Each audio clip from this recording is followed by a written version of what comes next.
আসসালামু আলাইকুম। প্রিয় ভাই ও বোনেরা আমার, মাশাআল্লাহ, আলহামদুলিল্লাহ। আল্লাহর রহমত দয়া আল্লাহ আমাদের সবাইকে দান করুন। দেখুন, মাশাআল্লাহ, উমরায় আসছেন, সুবহান আল্লাহ। আল্লাহ সকল মুসলিম ভাই বোনদের উমরা করার তৌফিক দান করুন। আল্লাহ সাদা এহরাম পরা যে কত আল্লাহ ভাগ্যর কাম, আল্লাহ তুমি করার তৌফিক দান করিয়া দাও ইয়া রব্বুল আলামিন। তোমার রসুলের জন্মভূমিতে আসার তৌফিক দান করিয়া দাও। ওমা তৌফিক ইল্লা বিল্লাহ। আল্লাহুম্মা সাল্লি আলা সাইয়্যিদিনা মুহাম্মদ। আল্লাহ আমাদের প্রতি দয়া করুন, আমাদের সবাইকে সুস্থতা সহ নেক হায়াত দান করুন, আমিন।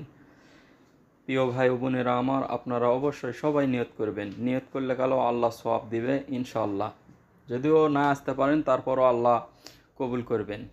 এর ওসিলায় আল্লাহ অনেক কিছু আল্লাহ ফজিলত দান করবেন। আল্লাহ ভরসা। প্রিয় ভাই ও বোনেরা আমার জন্য দোয়া করবেন। আমি